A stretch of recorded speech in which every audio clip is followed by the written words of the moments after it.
Yo, what's up guys? It's Noah here, and in today's video, I'm going to be talking through a couple player props I like over on Prizepicks for today's NBA slate on Friday, November the 1st.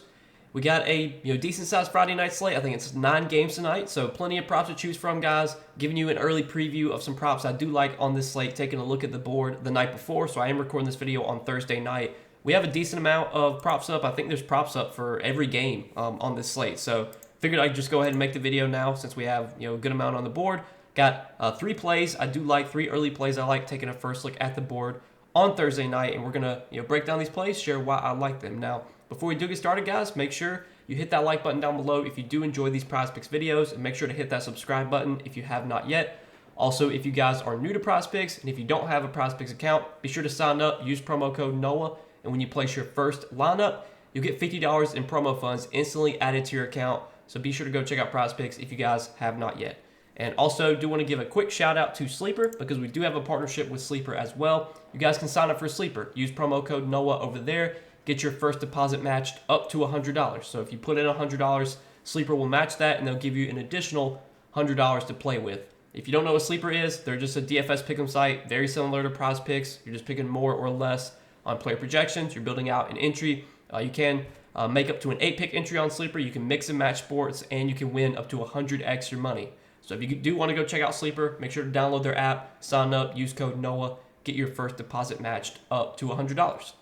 But yeah, we got 3 picks to talk about for Friday, guys. Now, I do want to recap our 2 plays from Thursday's video before we talk through today's plays. So once again, we hit both of our plays Thursday, so starting to get back on track with NBA. Hit both the plays we gave out Thursday. Hopefully you guys did tail. We took James Harden for over 38.5 PRA. I know his PRA line got bumped up to 39.5. Even if you took the bump line, still cashed. Harden had a huge game. I think he had a triple-double as well. And I talked about that in the video. Like, if you go back and watch the video, I said, Harden's going to have some triple-doubles this season, and they're going to be coming soon. And sure enough, I think he did have a triple-double Thursday night. I want to check actually just to see, but let's see.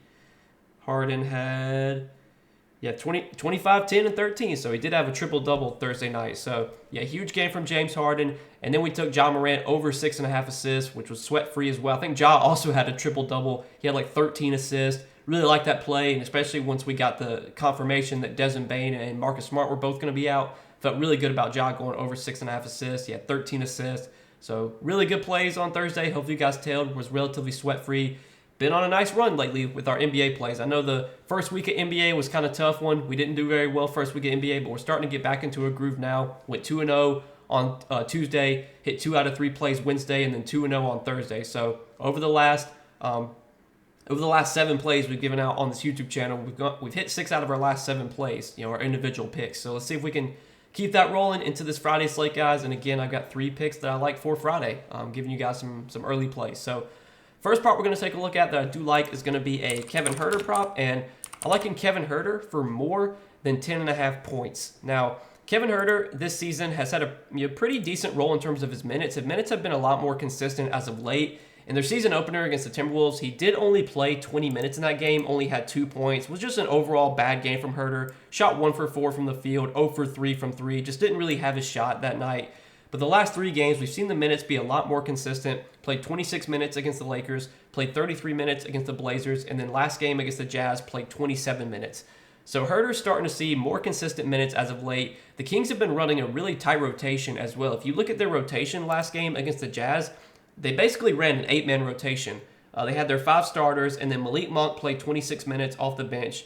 Keon Ellis played 17 minutes off the bench. Trey Lyles played 20 minutes off the bench. And then the other guys that got minutes, they only got minutes because of a blowout. You had Alex Len get 5 minutes, which was in blowout.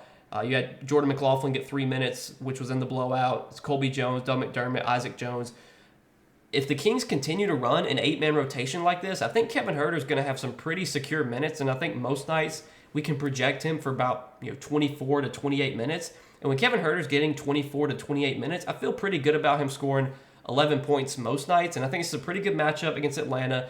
This sets up as a very good, fast-paced, higher-scoring game. Don't know if we have a total yet in this Hawks Kings game. I don't see a total yet, but this should be a pretty fast-paced game. The Hawks are playing at the 3rd fastest pace in the league this season. The Kings, they are 11th in pace. You got two teams that do like to push the pace. Defensively, neither one of these teams are great defensively, especially Atlanta. Atlanta's got the third worst defensive rating in the league so far this season. Sacramento's been pretty decent defensively. They're top 10 in defensive rating, but historically, they've not really been a great defensive team.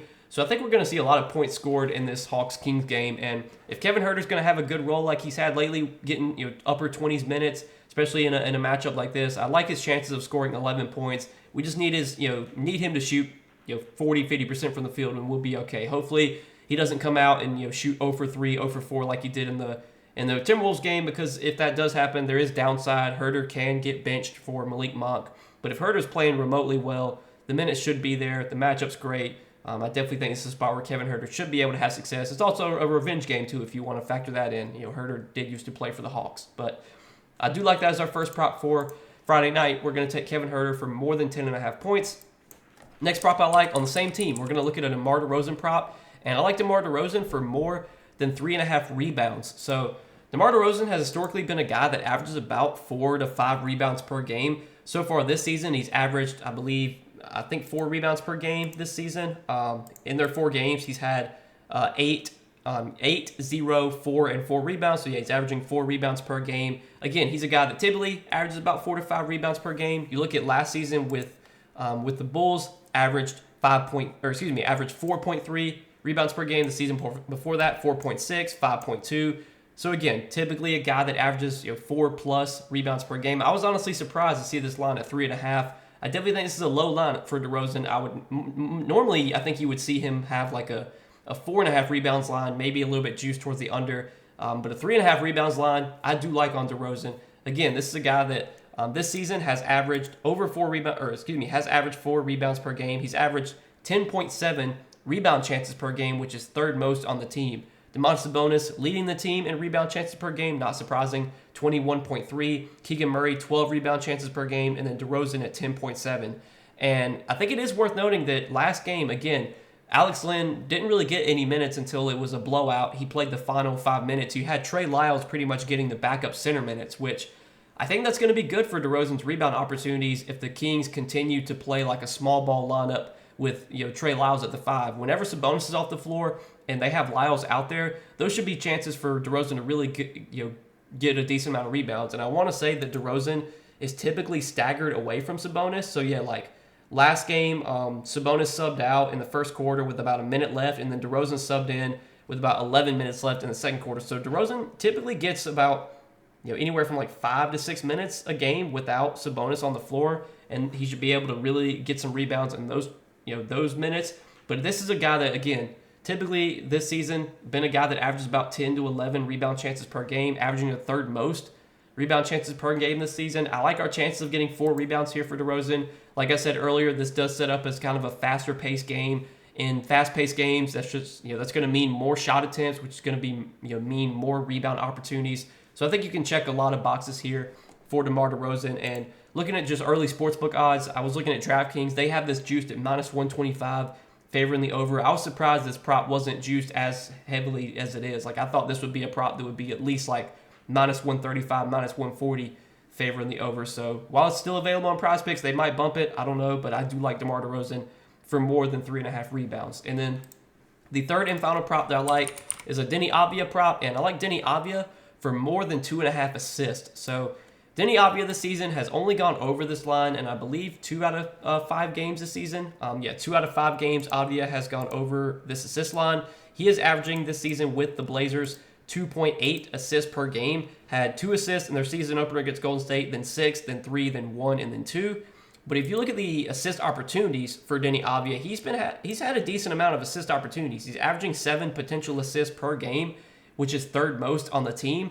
And just kind of for reference, Toumani Camara is averaging 4.4 potential assists per game, and he's averaging the same amount of assists as Denny Avdia is. So that just kind of shows you that Denny Avdia has run a little bit bad on his assist opportunities this year, just not converting as many of his potentials as he probably should be.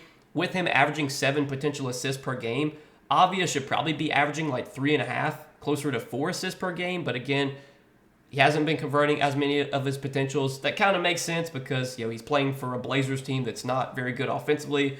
The Blazers will miss a lot of shots. So I get why Avia has only averaged 2.8 assists per game, but I think getting this line at 2.5 does look like a pretty good play here. Again, Deni Avia is a player that has historically been a guy that can facilitate, that can handle the ball. Last season with the Wizards, he averaged 3.8 assists per game, and that was with him playing about 30 minutes per game. His minutes haven't really been super high with the Blazers this year. So far, he's only played 30 minutes in 2 out of their 5 games. But some of that could be due to blowout. Like they got blown out against Golden State. They got blown out against the Pelicans, or they blew out the Pelicans, excuse me. They lost by 13 to Sacramento. This is definitely a spot that there's a little bit of blowout risk, I will admit, facing OKC, a very good team. But this game is being played in Portland. I think that makes it a little bit more likely that Portland can keep this game competitive, getting the home court advantage. But again, Deni Avia, a guy that typically averages about 3 to 3.5 assists per game. He's averaging 7 potentials this season. At 2.5, I'll take an over on a guy at 2.5 assists if he's going to continue to average 7 potential assists per game. We just got to hope that 3 of those 7 are converted, which I feel like more times than not will happen. So give me Deni Avia for more than 2.5 assists as our third and final prop for Friday night, guys. So these are some early plays I'm liking. Taking a first look at the board on Thursday night. Again, doing this video the night before, pretty much all the props are up, at least the main categories like points and PRA and rebounds and stuff. Once we get more more stat types on Friday, specifically like the fantasy scores and stuff like that, I'll take a look at the board, find some more props, and I will share those over on Patreon. So if you guys do want to check out the Patreon, see all that I do have to offer over there, you can do so. That's linked down below in the description. But as always, appreciate you guys watching these videos on YouTube. Make sure to hit that like button. If you do enjoy, hit that subscribe button as well. And go check out Prizepicks, guys. If you're not signed up for Prizepicks yet, use that promo code NOAH when you do. And when you place your first lineup, you'll instantly get $50 in promo funds added to your account. But good luck tonight. Thanks for watching, guys, and we'll see you in the next video.